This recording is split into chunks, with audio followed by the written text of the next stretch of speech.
League of Trees, what is up? That's right, I'm back, I'm here, and I'm ready to give you the rundown as we approach the halfway point of the NFL season.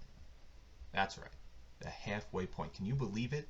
Just yesterday it feels like we were getting ready for our draft. We were all anticipating a coronavirus NFL season. We made it halfway through. So far, it's been a bit hectic. We've had Tuesday Night Football this fall, but don't worry. We're going to get through the rest of the year. That's right. We're going to have a fantasy championship, and all is going to go well because we will just keep on marching on. A quick reminder, trade deadline, November 18th. On to the top scorer of the week. Sean, you did it, bud. You are the top scorer not only of the week, but of all-time League of Trees history with 204 points. When Chris had 194 last year, I never thought that could be broken. But here we are. Super team just mowing down records. And now, what we've all been waiting for, the game of the week, where one player takes on one team. Tyler Lockett versus Adamos. We'll get him next year. Guess who came out on top? The team by 0.02 points. The closest matchup we've seen this year. Incredible. Incredible. Nah, I'm just messing with you. The game of the week was between the Ass Stuffers and Baba Yaga. And the Ass Stuffers did their thing, moving on to 6-1, which is stuffing ass. 155 to 139. Just another team to trample, trounce, rampage, stampede, and bury the Baba Yagas. That's right. Just another. And let me tell you something about the Ass Stuffers. The Ass Stuffers are going to capitalize on probably one of the most fantasy relevant rookie years I've ever seen. And that goes for every rookie in this class, not just the Stuffers quarterback Joe Burrow, who threw for 406 and 4 touchdowns. Justin Herbert has turned out to be a stud. CeeDee Lamb, stud. Justin Jefferson, stud. Harrison Bryant get into the mix. We're seeing guys from all rounds of the draft have a contribution to fantasy teams this season. That usually does not happen. Usually you get a guy like A.J. Brown, second half of the year, goes crazy. A guy like DK Metcalf kind of comes on towards the end of the year, where they start showing some real reliable fantasy contributions. This year, whether it's a running back, whether it's a wide receiver, there's someone at each position who is going to lead a fantasy team to a championship. That's right. I'm calling a rookie to lead a team to a fantasy championship. On to the Ass Stuffers. Brady made Godwin come back from more than just a peck as he went to him 9 times for 88 yards and a touchdown. Gary Terry continues to haunt the League of Trees in October, dropping another 22 points. Cole Beasley just torched the Jets from the slot, dropping 22 points on his own. And that was without a touchdown. He had 11 receptions for 112 yards. Just a stud performance from the old pack of dirt. On to Baba Yaga, the losing side. Defense was the standout here. The Chiefs rolled the Broncos in Mile High. Just steamrolled them, dropping 22. And James Robinson continues to be one of the better stories. Like I said, another rookie, a rookie running back. This guy, undrafted, has been a stud for Baba Yaga. He dropped 31 points, scored 2 touchdowns, ran for over 100 yards. Just simply the best rookie class I've ever seen. Matchup number 2. The Chupacabra Hunters taking on the Hog Mollies. And the Chupacabra Hunters ran down some wild boar this weekend. That's right. 158 to 99. The Chupacabra Hunters, man, Deontay Johnson's looking like he might turn into the next AB. Anytime he's on the field, he's the go-to for the Pittsburgh Steelers. Don't you make no mistake about it. 9 for 80 and 2 touchdowns. Gio Bernard filled in for Joe Mixon. And let me tell you something. The Bengals were not missing Mixon. Bernard dropped 20. Justin Herbert, again, rookie class is unbelievable. 38 points. And that matches up well with Dan Stack and Keenan Allen, who had 22 points. During training camp, Justin Herbert said, "My only job is to get you the ball, Keenan Allen." And he's damn good at that job. The Hog Mollies, Aaron Rodgers. A lot of talk about Aaron Rodgers in 2019. Let me tell you something about 2020. Aaron Rodgers is not Drew Brees. Aaron Rodgers is in the MVP conversation. Aaron Rodgers is not washed. Man is balling. Stephen A. likes to say, he is one bad man. The Hog Mollies. Let's talk about these rookies. T. Higgins looks like he might be a superstar in the making. Yeah, his draft capital fell, but T. Higgins is a stud. T. Higgins is putting up numbers. He's putting up receptions. He's putting up yards. He looks more relevant than A.J. Green, who has not had a bad 2 weeks. But T. Higgins is going to be the guy going forward in Cincinnati. Matchup number 2. Get him next year. That's Adamo's new team name for Sherlock Holmes. And this is the low-scoring matchup of the week. We'll get him next year. Dropped 53 points. And Sherlock Mahomes dropped 97. Do I even have to say it, Nick? Brady, somehow, some way, will find a way to burn you. But he's been more consistent, so maybe it's time that you just hand over the reins from Cam to Brady and just roll with it at this point. Cam looks lost. Brady looks like he's found himself. We'll see how it goes this week. If you can, get the stomach to just stick Brady in there instead of Cam. Hopefully he doesn't burn you. Hopefully it works out. Amari Cooper is probably one of the more reliable players on this roster, despite Ben DiNucci and Andy Dalton at quarterback. He had 15 points, 7 receptions for 80 yards. Sherlock Mahomes, Christian Kirk has been what a pickup for Fox. Christian Kirk, another 2 touchdowns. He drops 20 points. And let's talk about Jerick McNo-Show. Negative 0.1 points. I had Jeff Wilson on my bench because I said, hey, Jerick McKinnon gets the carries. No, not this week he doesn't. Kyle Shanahan said, you, sir, you rest Jerick McKinnon. We'll roll with Jeff Wilson Jr. And McNo-showed with negative 0.1 points. Matchup number 4. Free win. Your boy. Versus Micah and Moore. Can we guess who won this game? That's right, Micah and Moore. Beat Free win. 121 to 100.6. That's right, Free win. Struggling. But hey, Kyler Murray.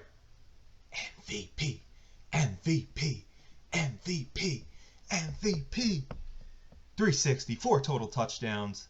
The man almost has 500 yards rushing on the season already. He's looking like Lamar from last year. MVP. I'm hearing those chants. He squared off against Russ, who looks like the MVP. And guess who won the battle in the desert? That's right. The young Russ. Kyler Murray. Absolute stud. And Kareem the Dream just keeps on rolling. 76 rushing yards, a receiving TD. Just another stud game for my only 2 studs. This week, I get back Dalvin, so watch out. I'm coming. Micah and Moore. Packers didn't miss a beat. Packers did not miss a beat with Aaron Jones out of the lineup. Jamal Williams fills right in, 21 points, 77 yards, a touchdown, has a great game. DJ Moore, 4 receptions, 2 of them bombs for touchdowns. My man had over 20. Killed me. Micah and Moore beats Free win, 121 to 100. Matchup number 5, Sickle Mode versus Let's Make a DL. Volume 7. Sickle Mode takes the L, 121 to 85. Sickle Mode. Prayers up to OBJ. Hope he recovers well. Sorry, tough loss. He looked like he was going to have a good season, and he tears his ACL trying the weirdest tackle I've ever seen. He threw a flying knee at the guy trying to tackle him and messed up his other knee somehow. I don't really know what was going on there, Odell. Maybe get in the form tackling, maybe show up to OTAs and get a little defensive work so you don't tear your ACL when you try to tackle someone again. It wasn't pretty. I'm sad it happened. It was very weird. Tyler Boyd, 11 for 101 and 1 touchdown. Absolute fantasy stud. This guy, no matter what, he somehow finds a way to produce. Doesn't matter who's playing quarterback. Doesn't matter if it was last year with the debacle of who knows who was playing quarterback. Andy Dalton or some bum. Jeff Driscoll. Or if it's Joe Burrow this year. And it's a good thing it's Joe Burrow this year. Because Joe Burrow's tearing it up for a rookie. And Tyler Boyd is the beneficiary. Like I said, 11 for 101 and a touchdown. Just another good game from an extremely reliable fantasy option. Let's Make a DL Volume 7. Moves on to 4 and 3. As we just said before, Russ lost the battle of the MVP. He lost the battle of the desert. He went down to Arizona thinking he could roll through the Cardinals. And guess what didn't happen? Russ did not roll through the Cardinals. Russ lost in OT. and he got the ball in OT. You know, tough L for the guy who might be the future MVP. Tough L for Mr. Unlimited. He threw 3 picks. Kyler's got to be the front runner right now. I'm just saying. It might be biased, but I'm just saying. Final matchup. Definitely not the least. This one was a blowout, and somehow the Red Rockets scored 117 points and still almost lost by 100 points. The glow-in-the-dark Freshies set the all-time record for League of Trees points in one single week. 204 points. Simply incredible. Tyler Lockett dropped a 50 bomb. Devontae Adams followed him with 44 points, and Camario looked like a scrub with 21 points. Unbelievable performance, unbelievable lineup. Sean, hats off to you. 204 points, incredible, buddy. Congrats. The Red Rockets moved to 2-5. Todd Gurley absolutely made a mistake. We've seen him make the right play and fall before the end zone. He falls in the end zone, costs the Falcons the game, but he scores 22 points for Levy and the Red Rockets. And Nuke continues to drop bombs. Another 20 bomb. He had 24, 10 receptions, 103 yards, and a touchdown. Nuke is amazing. He's better than I thought he would be. I'm pretty sure he's the #1 receiver right now, and he's helping Kyler out tremendously. It's a great thing to see. Nuke, hats off. You just kill it every week. Doesn't matter who's the quarterback. Like I said, glow-in-the-dark Freshies take that one, 204 to 117. Sean, congrats once again. 204 is crazy. Didn't think the 194 from Chris would get broken this quickly, but, you know, it has, which is just straight up impressive. That's right. Everyone's favorite segment. It comes at the end because I try to get you guys to stick around for the whole video. The power rankings are back, and we are at the halfway point of the NFL season. These power rankings kind of mean something. Glow-in-the-dark Freshies are in the #1 spot, as always, as they probably will be for the rest of the year. Mika and More follows up at #2. At #3, we have the Ass Stuffers. #4, Chupacabra Hunters. #5, Baba Yaga. And that's right, it hurts my soul to do this, but I'm putting Sherlock Mahomes in the playoff picture. That's right, Foxy. You're #6. At #7, Let's Make a Deal, Volume 7.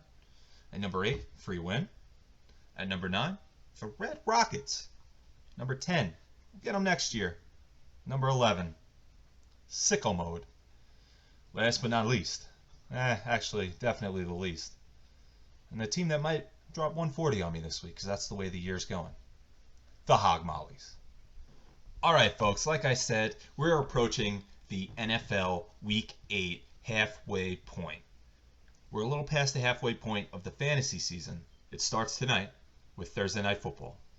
The Falcons take on the Panthers in Carolina. I'm sure the Falcons will find another heartbreaking way to lose this game to Teddy Bridgewater and the mighty Carolina Panthers. As for the lot newsletter videos, I've been a bit busy. I'm sorry. I'm going to try harder in the second half to get to these. You know, hopefully I'm too busy to get to them. That's a good thing. But you never know. As always, like, share your feedback, comment. And if you haven't subbed yet, toss your man a sub.